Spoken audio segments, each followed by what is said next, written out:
एक नारी की जिंदगी में जब कोई विषम परिस्थिति आ जाती है, एक नारी की जिंदगी में जब कोई विषम परिस्थिति आ जाती है और उसकी आंख के आंसू जब सूखते नहीं हैं, बड़ी दुखी होकर वो अपने घर में रहती, कहीं पति मदिरा में डूबा है, परिवार के लोग अपशब्द कर रहे हैं, ताने दे रहे हैं, गालियां दे रहे हैं, और वो सोच कर बैठी अब जिंदगी नहीं चाहिए, भगवान तू ये जीवन अब मत देना। जिसकी बहुत गति बिगड़े किसी नारी की जिंदगी जब इस तरह से जी रही होती है, शिव पुराण कहती है केवल एक चावल का दाना, एक अक्षत, एक बेलपत्र और एक पुष्प की, लाल पुष्प की पंखड़ी, जो सोमवार की अष्टमी के दिन मां मालिनी के नाम से, मां गौरा के नाम से, आदिशक्ति के नाम से,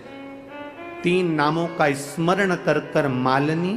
मां गौरा, आद्य शक्ति का स्मरण कर कर जो अशोक सुंदरी वाली जगह पर समर्पित कर देती है नारी, उसकी जिंदगी से दुख समाप्त हो जाता है और वो खुशी की ओर अग्रण्य हो जाती है। मां मालिनी कोई साधारण नहीं है, गजमुखी है ये, जिसके मस्तक, जिसका शीश गज का है, साधारण नहीं है ये। मत्स्य पुराण कर रही है, विष्णु धर्मोत्तर पुराण कर रही है, और नव दुर्गा उपनिषद कह रहा है, ये मालिनी मां कोई साधारण नहीं। उसका नाम का स्मरण हमारे, एक नारी बहुत कष्ट की अगर जिंदगी जी रही है तो उसको एक बार अपने जीवन में उपाय करना चाहिए, उसको जीवन में एक बार मां गजमुखी मालिनी का स्मरण करना चाहिए, उसकी भक्ति कम नहीं, दुख समाप्त। वो गजमुखी मालिनी एक लाल चंदन में भिड़ा हुआ अक्षत, एक बेल पत्र, एक फूल, लाल फूल की एक पंखड़ी हो, फूल भी नहीं हो तो पंखड़ी भी, मां मालिनी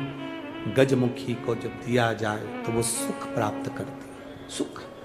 शंकर भगवान के जितने संतान उतना गजमुखी मालिनी ने अपनी गोदी में खिलाया। अशोक सुंदरी को, गणेश को, कार्तिक षडानंद को, जया, विषहरा, शामरीवारी, दौतली देव, ये सब कन्याओं को, बेटों को मां मालिनी अपनी गोदी में खिलाती, दुख समाप्त कर देती। जब कोई चढ़ाता है ना अशोक सुंदरी वाली जगह पर ये वस्तु, तो मां मालिनी उसको गोदी में खिलाती, उसको दुख नहीं आने देती। मां मां होती है।